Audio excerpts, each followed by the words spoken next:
Hi, my name's Layla. I used to think being quiet kept the peace.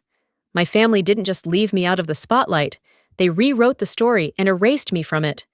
They gave my sister the credit for my work, used my face in her charity photos, and told me I was a mistake, right before handing her a brand new Lexus at her graduation. But what if I told you the card they used to buy that car had my name on it? And that was just the beginning. What happens when the one you tried to silence starts keeping receipts? Would you keep watching if I told you I never raised my voice, just raised the price? The evening air was thick with magnolia and too many voices. From the sidewalk, I could already hear the laughter pouring out of the front door, like spilled champagne. The driveway was full, family friends, old co-workers of my father, and people I hadn't seen since I was in braces. Everyone had come to celebrate Delphina's graduation. No one noticed me step inside. I didn't expect fanfare, but not even a nod. I slipped through the foyer, the click of my low heels muffled by the carpet. My mother's voice rang from the dining room, elevated just enough to suggest she wasn't drunk, but absolutely wanted attention. We weren't even trying when I got pregnant with Layla. She was our little surprise. A happy accident, she said, laughing too loudly. People chuckled along. Someone said, "Well, those accidents are always the loudest, aren't they?" I hovered by the doorway. Not one head turned in my direction. I could have been the housekeeper, or a caterer, or a ghost. My father was already on his third scotch, standing near the bay window, talking about Delphina's job offer like she'd been drafted into Congress. I walked to the kitchen under the pretense of looking for water. The counter was stacked with custom invitations, white cardstock with gold foil. I picked one up. Celebrating our star, Delphina Marlowe, hosted by Orlin and Mary Beth Marlowe, with gratitude to all who made this moment possible. No mention of me, not even as a sibling. My name, nowhere. I took a slow breath, found my mother leaning over a tray of mini quiches and said, "I think there might have been a mistake on the invitation." She looked at me like I'd just told her I'd become a mime. "Everyone knows you're the sister, Layla," she said, brushing a crumb off her blouse. "No need to overcomplicate a layout."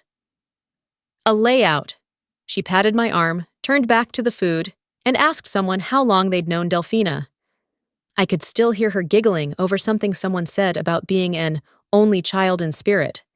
There was nowhere to sit without interrupting a circle of people talking about someone who wasn't me. So I stood near the bookshelf and listened to them run through Delphina's resume like it was a guest of honor on its own. She made Dean's List every semester, didn't she? Did you see her internship at the Capitol last summer? Not a single bad decision since middle school. That girl was born knowing who she was. My Uncle Rick, who once forgot my birthday 3 years in a row, walked past and grinned at me.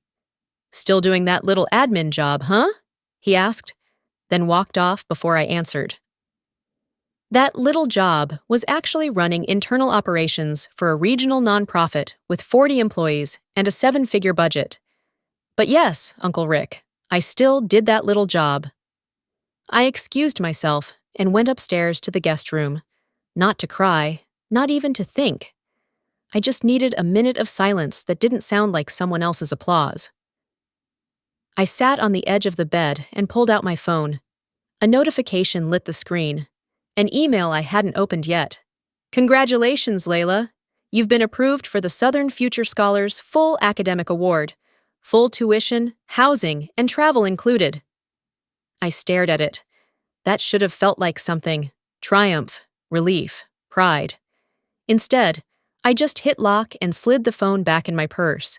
There would be no celebration, no champagne, no golden invitations. Not for me.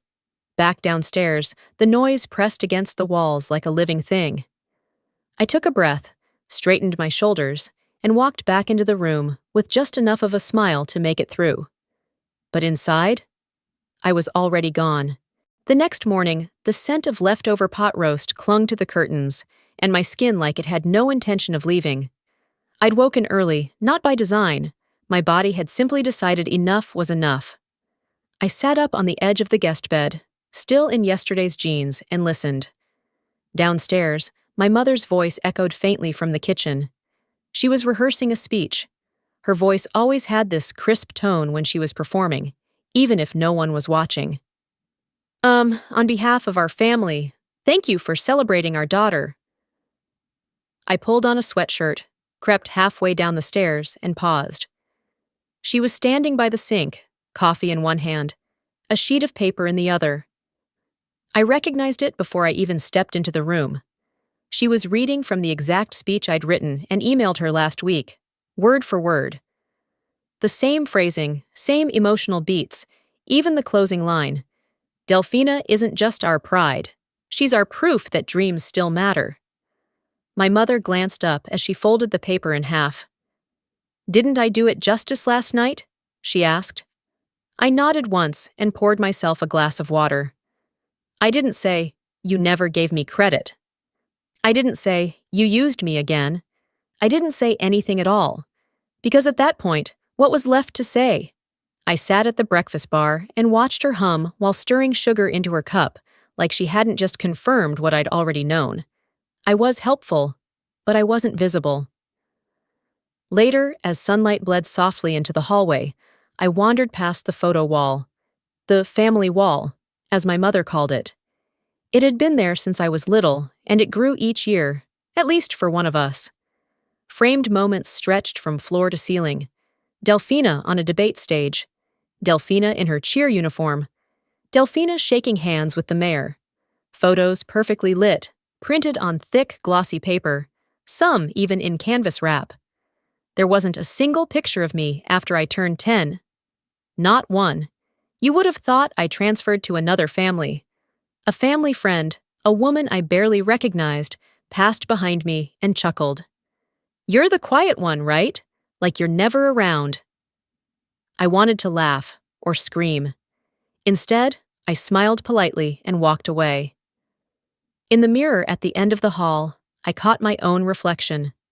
My posture had changed, more straight-backed, more practiced. I looked at myself not like a person, but like a witness. They didn't forget me. That's not what this was. They removed me, intentionally.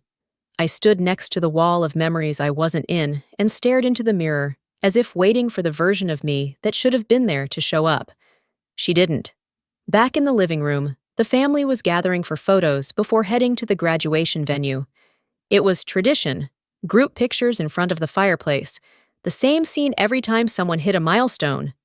"Layla," my mother said, holding out her phone. "You're good with angles. Can you take a few for us?" I nodded. Not because I wanted to, but because it was expected. The help never complains. The help doesn't ask to be in the frame. I held the phone steady, adjusted for the light, and watched them pose like a catalog cover. Delphina in the center, my parents on each side, beaming like they'd raised royalty. I took 4 pictures. Then, while no one was watching, I flipped the camera around, captured a single frame of myself, not smiling, not included, just present. Barely. By the time we arrived at the auditorium, the sky had turned that clear, bright kind of blue that usually makes you feel hopeful. It didn't. At least not for me. I kept a half step behind the others as we entered through the side entrance marked family seating. A volunteer handed out programs with delicate gold fonts and curled edges. My name wasn't on it. Again, no surprise there. Inside, the place was buzzing. Hundreds of chairs lined up in perfect rows, filled with applause and perfume and the buzz of camera flashes. Delphina looked radiant, of course. She always did when the spotlight hit her just right. I took a seat toward the end of our reserved row, next to a stranger holding balloons that kept brushing my shoulder. My mother had placed herself squarely in the middle, next to my father, anchoring their little throne. Delphina sat in her gown in the front row with the other honorees. They played the school anthem, then a choir sang something about pride and perseverance. I remember none of it. Then the dean stepped up to the microphone and called out Delphina's full name. The room erupted in applause. People clapped like she had cured a disease. My father stood up for a standing ovation. My mother's eyes welled with proud tears, as if Delphina had just been named Surgeon General. And then, Just as the applause died down, my parents were invited to the stage for a family appreciation moment. I'd never heard of such a thing before. But of course, anything to show how picture-perfect everything was. They walked up slowly, waving modestly as though they were caught off guard, which was laughable. My father cleared his throat and leaned toward the mic. "Delphina was a blessing from day one," he said. "We often joke, maybe not joke, that we should have stopped there. One and done, you know?" Laughter. Mary Beth stepped in like it was a comedy duo. But life had other plans. We had a second, unexpectedly. And while some accidents shake up your world, some turn out okay. More laughter. People nodded like it was endearing. I sat there, frozen. It wasn't a punchline. It was a script they had practiced. And I wasn't laughing. I wasn't breathing either. Raising Delphina was a calling, my father added. "Raising Layla," he said with a chuckle. "Well, let's just say it took more patience." They moved on quickly to thanking the faculty, friends, the caterer. I couldn't tell if my chest felt heavy from holding back tears or rage. Maybe both. The speech ended with a warm applause. Then came a moment orchestrated down to the second. A staff member rolled out a large wrapped box. Delphina was called up again, her cap now held in her hands. Mary Beth stepped forward. "We always promised our daughter that when she graduated, we'd help her get the car she deserved." She handed Delphina the keys. A Lexus. Silver. Shining under the spotlight in the slideshow behind them. The audience clapped again. Then Mary Beth turned toward me. Just for a second. "When you earn something big," she said, low enough for our row only, "we'll celebrate you too." I didn't say anything. Not because I didn't have a response. Trust me, I had many. But because silence was the only armor I had left that didn't break me open. I followed the rest of the program like someone watching a movie they couldn't pause. Faces blurred. Names blurred. Clapping blurred. Time slowed. Later, in the parking lot, we walked toward the car. Delphina's new Lexus was parked near the front, waiting like a crown. The valet had left the keys in the ignition. Mary Beth leaned in, close to my ear, and whispered with a smile that could slice glass. "You do know we almost didn't keep you, right?" she said, as if recounting a casual dinner decision. "But I guess it worked out." She patted my back, then walked ahead. I didn't react. I didn't flinch. But inside, something shifted. Not like breaking, not this time. It was something colder, sharper, like ice catching light instead of melting. They weren't just careless, they were calculated. And suddenly, I knew. I wasn't part of this family's script. I was the contrast that made Delphina shine. The restaurant was only a 10-minute drive from the auditorium, but it felt like crossing a country. No one spoke during the ride. My father scrolled through emails like someone too important to process silence. Mary Beth checked her lipstick 3 times. Delphina just stared out the window, her new Lexus key dangling from one manicured finger like a trophy on a string. When we arrived, the host greeted us like we were royalty. "Marlowe party of 14, he said, eyes lingering just a second too long on Delphina. She smiled, soaking it up. They had reserved 2 full tables, one long table in the center, dressed in white linen and champagne flutes. The other, a smaller round one, tucked off to the side like an afterthought. That's where they placed me, next to Tessa. Tessa and I had grown up down the street from each other. We shared a wall in the dorms for a year, once built a protest campaign around getting decent mental health access on campus. If anyone should have had my back, I thought it'd be her.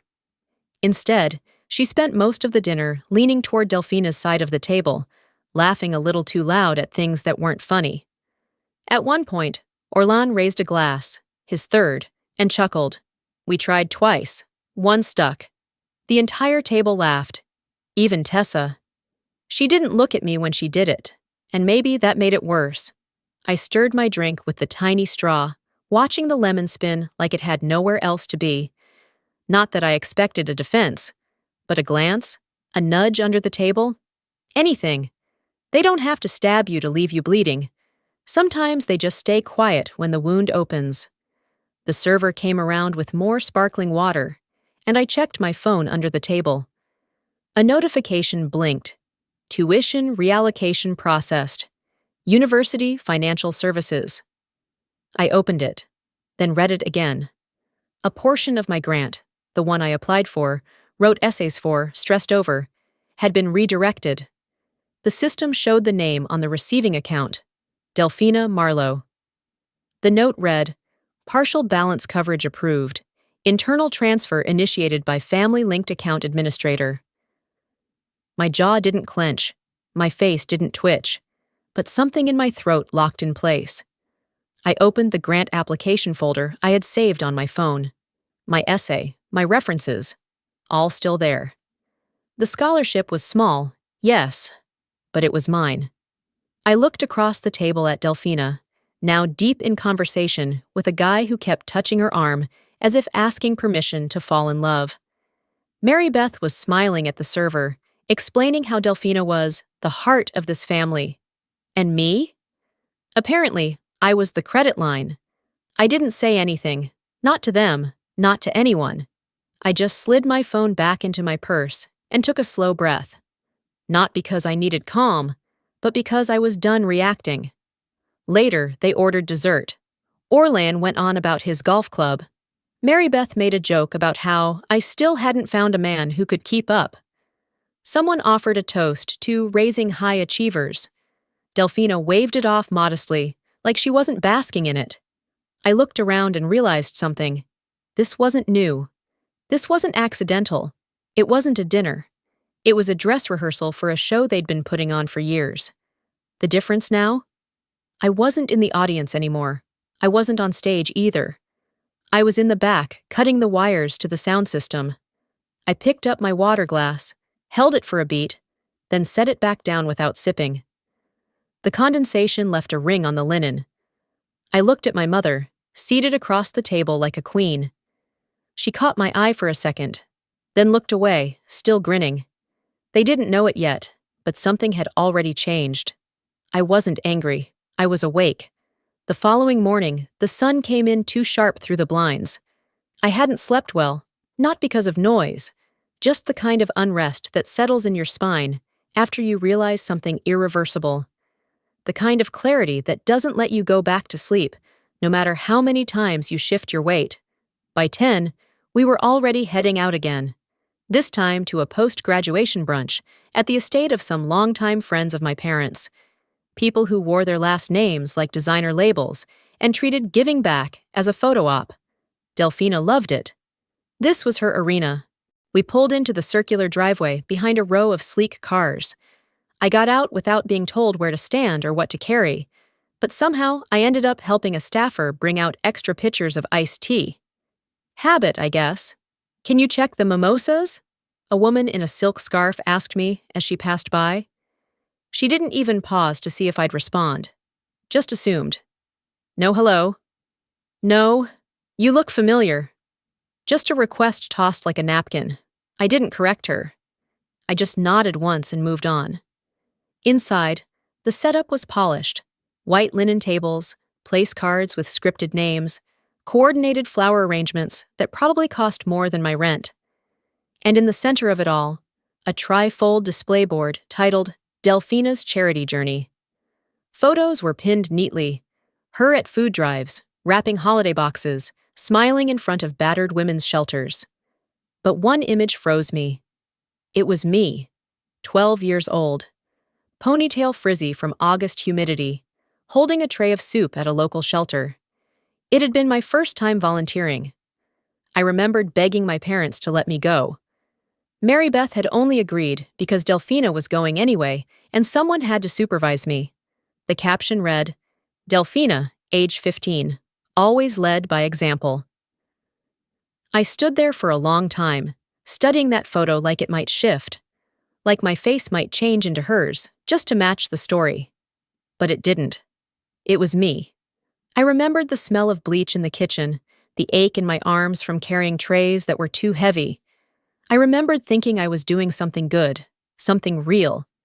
Turns out I was just a prop.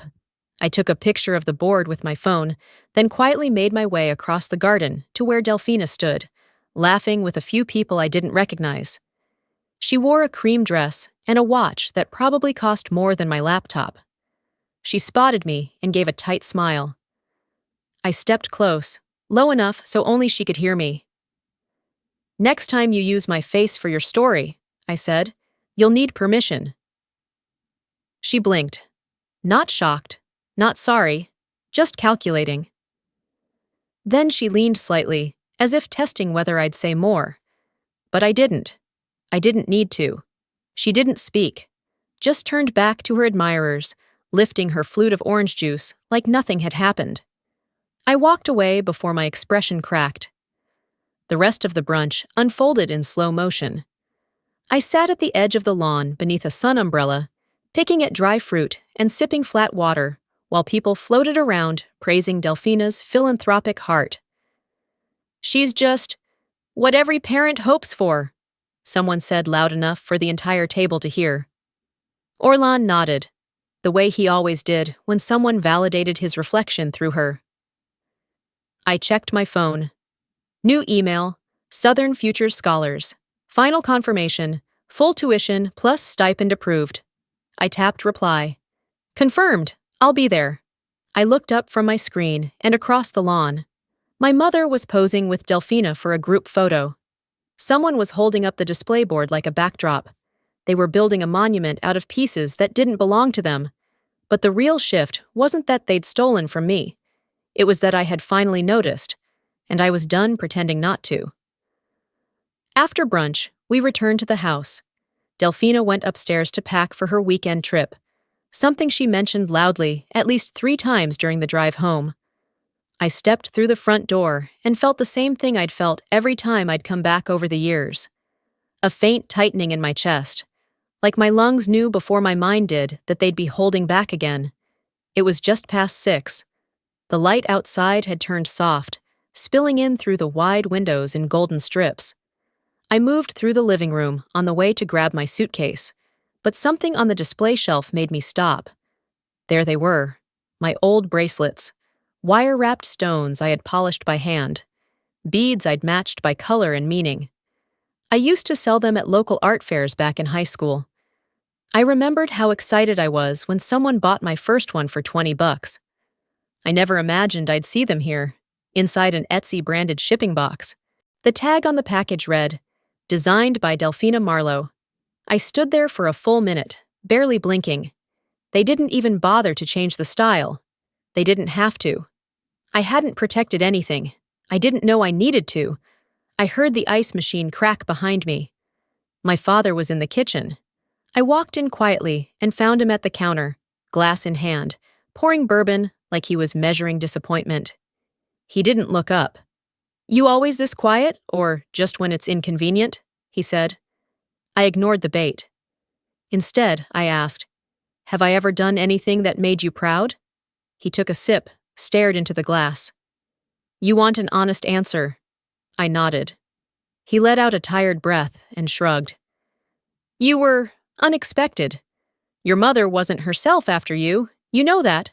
We weren't ready. And yeah, some mistakes take a toll." There it was.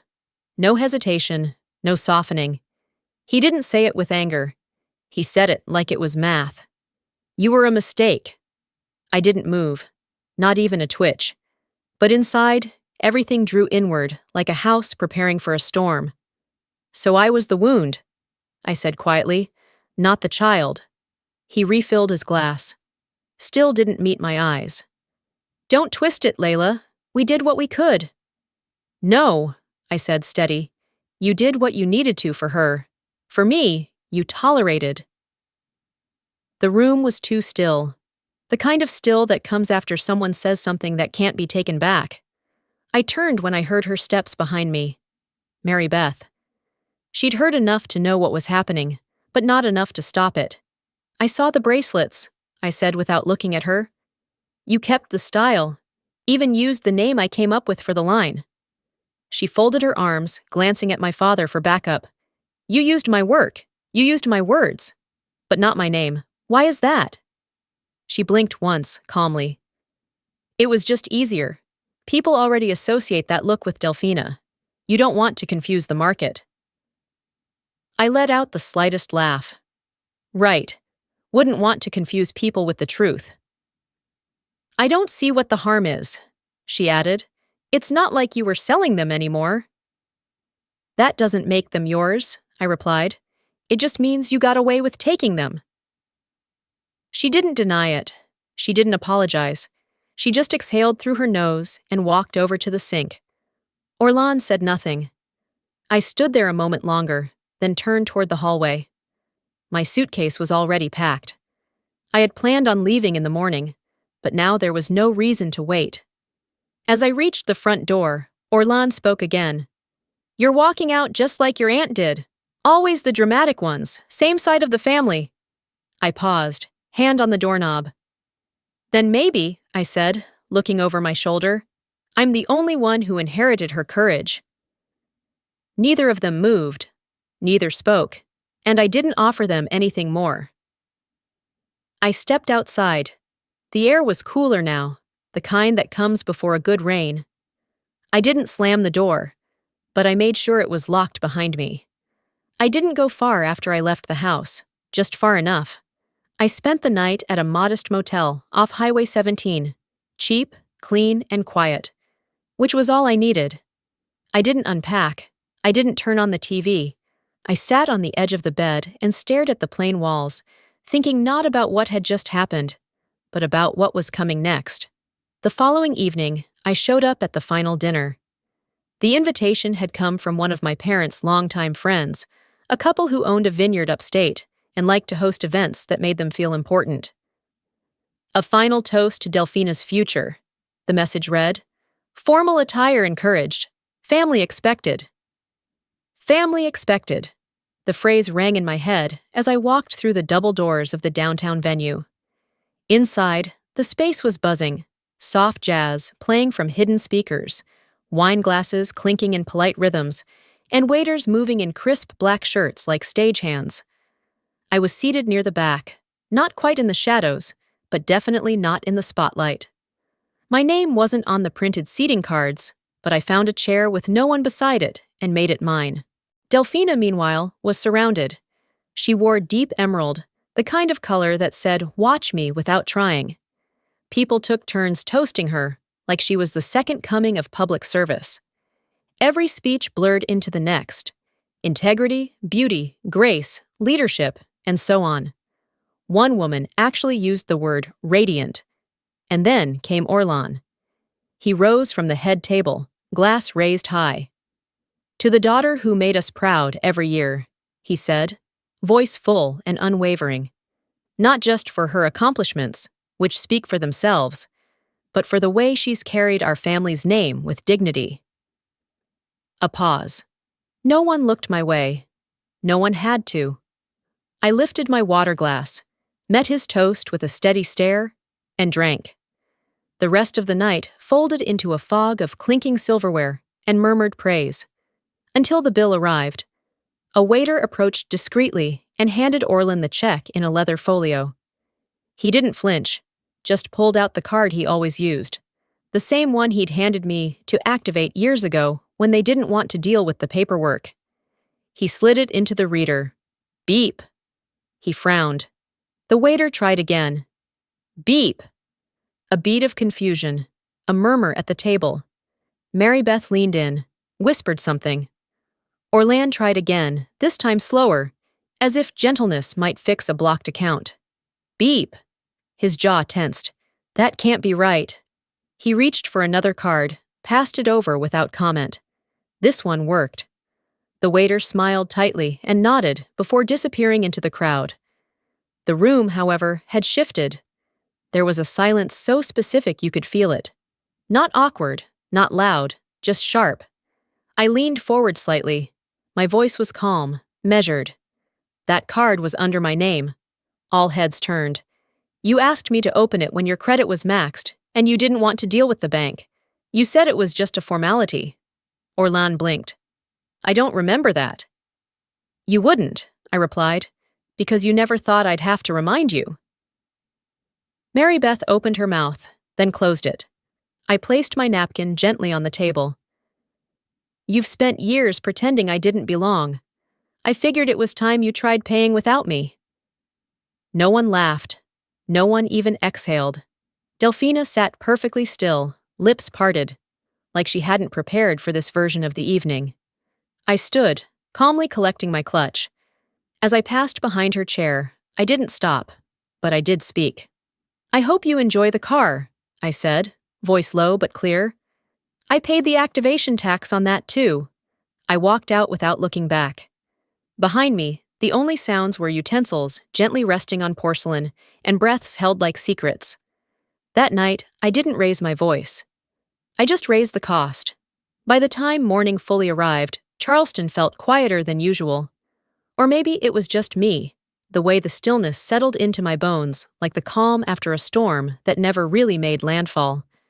The air was thick, humid from an early drizzle that hadn't soaked the streets, but left everything damp and cool.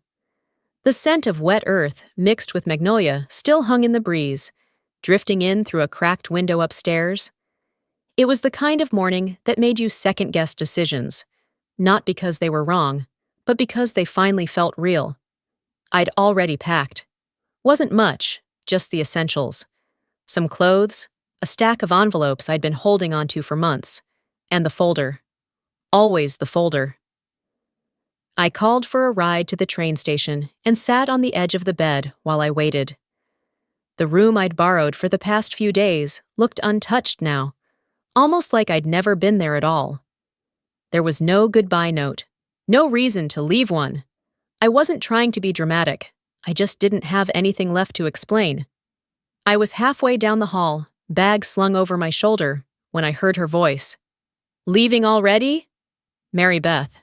She stood in the narrow space between the kitchen and the foyer, a coffee mug balanced in one hand, the other resting against the doorframe like she'd just happened to be standing there. But I knew better. She'd been waiting, listening, timing her words to sound casual. I stopped, looked at her. She wore that familiar expression, part concern, part calculation, like she wasn't sure which role to play yet, concerned parent or family diplomat. I figured you might want to say something before disappearing again, she added after a moment. Her smile was tight, almost forced, and her eyes didn't quite meet mine. I stood still, calm, steady. If she wanted to pretend this was a conversation, I'd let her.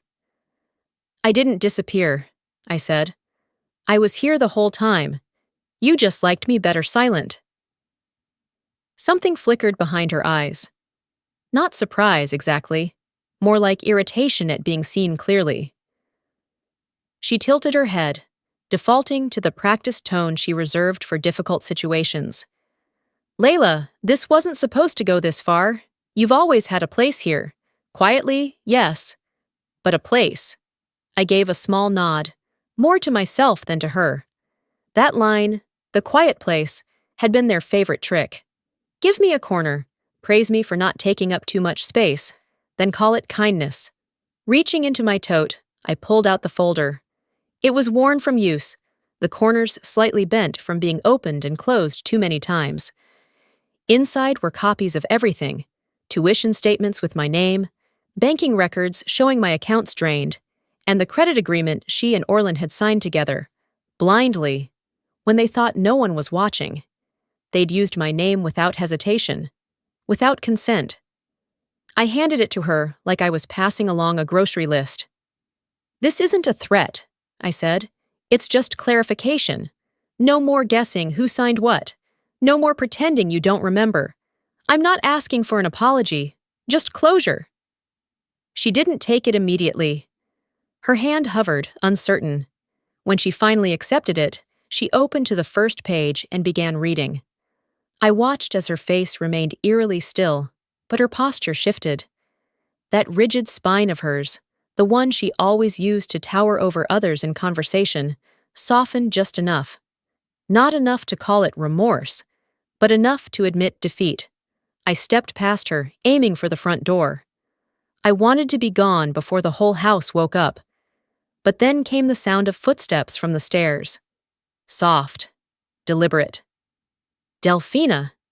She didn't say anything, just descended slowly, eyes glancing at me like I was a forgotten suitcase in the hallway. An object out of place, disposable. But I wasn't finished, not with her. You never had to protect me, I said. My voice didn't rise. It didn't need to. But you didn't have to imitate me either. That made her pause, just enough to show she'd heard me. She turned slightly, chin raised like always, her cool indifference a polished armor. You're not that hard to copy, she said. The tone was flat, practiced. I smiled, small, measured. And yet, you still needed my face, my writing, my ideas, I replied. Must have been exhausting, pretending none of it came from me. She rolled her eyes and walked out the front door without another word. I didn't follow. Mary Beth was still standing near the kitchen, the folder now clutched against her chest like a relic she didn't know what to do with. Her mouth opened, then closed. Your father threw away the second key to the car this morning, she said. It was a strange, offhand comment, almost meaningless. Was that supposed to mean something? I asked, adjusting the strap of my bag. She didn't answer. Outside, the rain had stopped completely. The air was cooler now, a bit crisper, like the world had been rinsed off just enough to be seen clearly. My ride was already waiting, the engine humming low at the curb. I climbed into the back seat and pulled out my phone. One last message to send before I left the city behind. I typed, confirmed. Starting the program next week, independent, ready. A reply came within seconds. From Dr. Avery, my old professor, the only one who'd believed in me when it counted. You were always ready, they just didn't want to see it. As the car pulled away, I didn't look back. Not at the porch, not at the windows, not at the house that had once tried to fold me into silence. In the rearview mirror, I caught one last glimpse of Mary Beth. She stood at the threshold for a moment longer, then closed the door with that same quiet authority she'd used for years to lock people out before they could speak. But this time, it didn't sting. Because I wasn't hoping she'd let me in. I was done waiting for anyone to open anything. They once called me a mistake. That was the last charge they'll ever put in my name. 2 weeks passed. Not fast, not slow. Just evenly, like the steady rhythm of someone finally breathing at their own pace. The little university town I'd moved to didn't have much in the way of glamour. No towering skylines, no weekend galas, no neighborhood gossip that stretched across city blocks. But it had quiet. It had peace. And after everything I left behind, that felt like more than enough. My apartment was small, just a studio tucked above a corner bookstore. But it fit me. My schedule now revolved around evening lectures, a part-time admin job on campus, and small dinners with classmates who never asked me where I came from. They only asked if I wanted to split a pizza or if I could help proofread their papers. It was easy, unremarkable, and beautifully mine. On a Thursday afternoon, I sat at my desk, sunlight warming the wooden floor. A few sticky notes were plastered to the side of my laptop. Deadlines, workshop reminders, a quote from a professor that just said, "Write with teeth." I was halfway through a project outline when my email pinged. Subject: Let's talk if you're ready. Mary Beth. I stared at it for a full minute. It didn't make me angry. It didn't make me sad. It just sat there, like an unopened letter from a doctor you'd already fired. I didn't open it. Later that evening, my phone rang. Orlan's name flashed across the screen. I let it go to voicemail. A few minutes later, his voice echoed softly from the speaker. Hi, this is Layla. I probably don't owe you a callback, but I hope you're okay. I deleted it without listening to the rest. Not because I wanted to hurt him, not because I was holding a grudge, just because I knew nothing useful was going to come of it. Some things don't need confrontation. They just need to be left behind. The following Saturday, I hosted a potluck.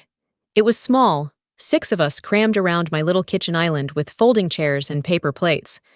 But the laughter was real, the kind that doesn't perform. No one asked for a photo op. No one needed to outshine anyone else. One of the students, Jonah, reached for the fruit salad and paused. "That's a cool bracelet," he said, pointing at the woven leather cuff on my wrist. "Where'd you get it?" I smiled. "I made it." He raised his eyebrows. "Seriously?" "Yeah," I said, turning it gently to show the clasp. "My name's on it this time." I didn't say it with bitterness. I didn't have to. The next morning, I sat by the window with coffee and my journal. Not the same old one, this one was new. No angry scribbles, no lists of things I wish I'd said. Just a clean page. I wrote slowly. Forgiveness isn't silence, and forgetting isn't strength. But choosing peace over pain? That's how I win. I closed the journal and looked at my phone. No new texts, no missed calls. It was perfect.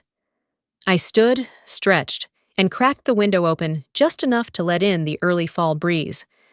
Outside, leaves had started to crisp and curl at the edges, hinting at change, but not rushing it. I used to wonder if I was being too quiet, if my calm meant weakness, if walking away meant I had given up. But the truth? Sometimes freedom isn't loud. Sometimes it's just the sound of not needing to explain yourself anymore. I used to be the mistake.